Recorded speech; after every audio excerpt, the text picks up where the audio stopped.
Mesdames, Messieurs, bonjour. Ravi de vous retrouver pour cette nouvelle édition du JT Culture et Marché, enregistrée ici sur notre plateau télé dans le cadre du salon Agrimax à Metz. Alors nous commencerons cette émission en évoquant le retour à l'achat de blé de l'Algérie. Nous poursuivrons en évoquant les retards de semis de soja au Brésil. Nous tenterons ensuite de comprendre pourquoi la situation est tendue sur le blé ukrainien. Enfin, nous évoquerons la compétitivité du maïs français face à la production ukrainienne. À cause de l'effondrement des cours du pétrole, l'Algérie achète du blé par petites quantités. Depuis le début de la campagne, ce pays a ainsi acheté 1,49 million de tonnes de blé, soit 23% de moins que le volume moyen des 5 dernières années. Cependant, l'Algérie vient de lancer un nouvel appel d'offres pour l'achat de blé, ce qui a soutenu les cours ces derniers jours. Reste à savoir si cet appel d'offres se conclura sur des origines baltes, françaises ou mer Noire. En effet, l'Algérie a récemment ouvert son cahier des charges aux origines russes et ukrainiennes. Le phénomène climatique La Niña retarde, pour cause de sécheresse, les semis de soja au Brésil.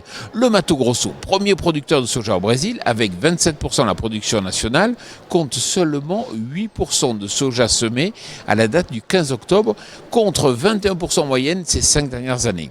Cependant, il est encore trop tôt pour que la situation soit inquiétante. En revanche, trop de décalage de semis pourrait générer une forte tension pendant la période dite de soudure en février ou en mars prochain. Compte tenu d'un contexte déjà tendu sur la scène internationale, on peut prévoir des tensions durant la période de soudure entre les exports américains et brésiliens.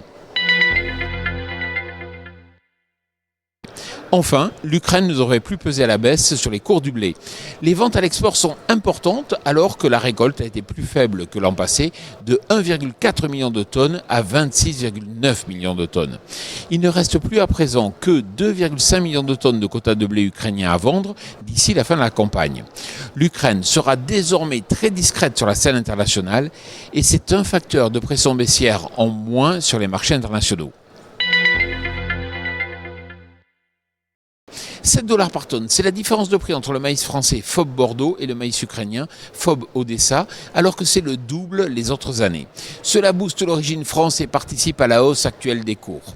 Les volumes produits cette année sont cependant insuffisants pour répondre à la demande à court terme, notamment aux États-Unis, en Ukraine ou en Europe. Le marché du maïs est donc très tendu. Alors comme je vous le dis chaque semaine, si vous recevez un email qui vous informe de la mise en ligne de ce JT, bien sûr n'hésitez pas à le transférer à tous vos collègues, à tous vos amis. Voilà, le JT Culture et Marché est terminé, je vous souhaite bien sûr une excellente semaine.